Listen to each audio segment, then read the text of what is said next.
C'est ici, dans cette maison de 2 pièces, que Nawa a trouvé refuge.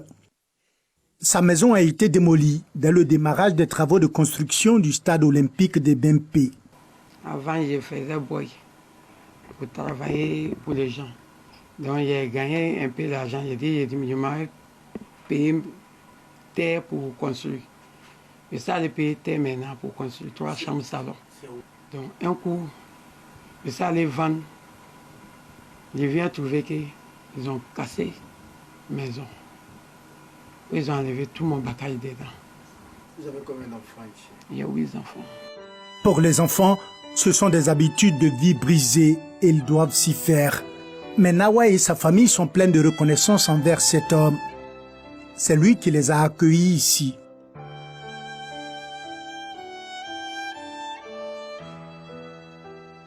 Moi, j'aimerais bien qu'il va venir aussi. Donc, elle sera obligée de rester dans mon salon. Parce que c'est une maison de secours ici. Bon. Tant que la dame et son mari sont là avec les enfants, qu'est-ce que je vais faire? Je ne peux pas les mettre dehors. Donc, la vieille serait obligée de rester dans mon salon. C'est vraiment déplorant. À l'autre bout du quartier Ndotré, Sissoko et sa famille sont dans la même situation. Il a été hébergé avec ses 2 femmes et ses enfants par son frère cadet. Pour lui, les machines n'ont pas seulement détruit sa maison, elles ont démoli sa vie et brisé sa famille. Comment vous vous sentez? Très gêné, mais quelqu'un qui habite dans 3 chambres salon là-bas, avec beaucoup d'enfants. Mes 2 femmes, voilà la grande, voilà la deuxième. On est venu se regrouper ici. La construction du stade olympique de Bempé a nécessité le déguerpissement de plus de 1000 familles, dont celle de Samanké. Il a choisi de dormir sur le site, non loin des gravats de sa maison. La veille des fêtes Ramadan de 2017, ils sont venus nous décapiter ici à 10h30, plus que 15 machines. Donc moi, j'ai décidé, après avoir fini de gagner chez moi, je ne me vois pas encore aller rester chez quelqu'un. De temps en temps, ces déguerpis se retrouvent ici, sur le site de leur ancienne habitation. Ils se sont constitués en collectif pour parler d'une seule voix, en vue d'un règlement rapide de leur situation. On souhaite à l'État de nous aider, En tout cas, vraiment, nous sommes ses enfants. Il ne faut pas, ils vont nous laisser. Ça a été dit que le chef du village est Bimpe, qui est le chef central de Anyama. Il n'a qu'à trouver un site pour pouvoir nous recaser et il a trouvé le site pour pouvoir nous recaser. Mais il est question de payer le purge des droits coutumiers. Et jusqu'à là, ce n'a pas été fait. À leur côté, le député d'Anyama, il suit de près le dossier et appelle à la levée des blocages. Vraiment, je souhaiterais que nos frères aient un toit. Le terrain est déjà là. Hein? Cette situation doit être le plus rapidement possible, n'est-ce pas, résolue.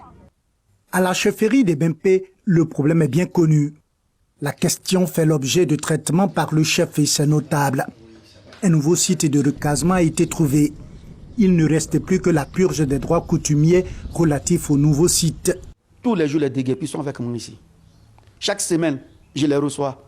Et ils pensent que c'est nous, la chefferie de Bempé, qui avons bloqué le projet. Non, on a dit non, on a fini. Nous-mêmes, on se bat pour que le dossier puisse avancer.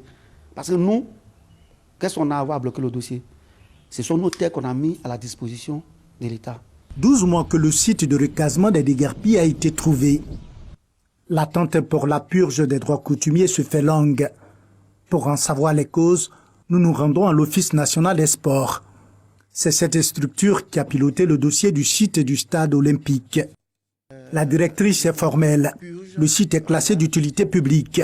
Par conséquent, il ne devait pas être habité. Le site est réservé depuis plus de 20 ans.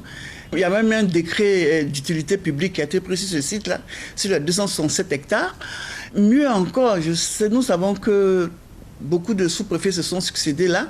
Et le message que ces sous-préfets ont donné aux différentes populations, c'est d'éviter de vendre ou de morceler ce site-là parce que c'est un site d'utilité publique, donc ils ne pouvaient pas disposer de ça. À partir du moment où ils étaient d'accord pour céder les terres.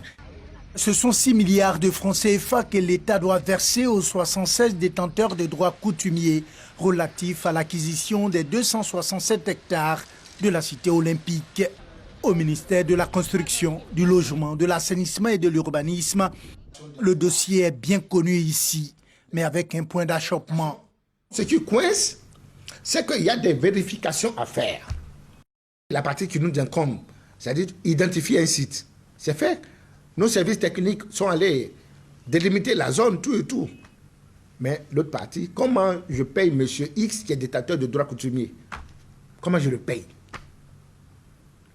Et pour le payer, il faut que je sois sûr que le papier, celui qui se réclame être, disons, dégagé du coin, n'est pas un papier donné par quelqu'un des 76 détenteurs. Son appel à l'ensemble des populations est sans ambiguïté. Évitons de construire sans permis de construire. Évitons de construire sans permis de construire. Évitons. On ne peut pas bâtir une ville dans ce sens. Alors, à l'endroit de ces populations, nous allons les aider, mais il faut qu'on le fasse avec l'administration de façon globale. Les 1000 familles déguerpies devront entendre encore le meilleur compromis. Une situation qui n'entrave en rien la poursuite des travaux de construction du stade olympique des BMP. Coût de l'ouvrage, 67,5 milliards de francs CFA. C'est l'un des stades qui devra abriter les compétitions de la Coupe d'Afrique des Nations de football prévues en Côte d'Ivoire en 2023.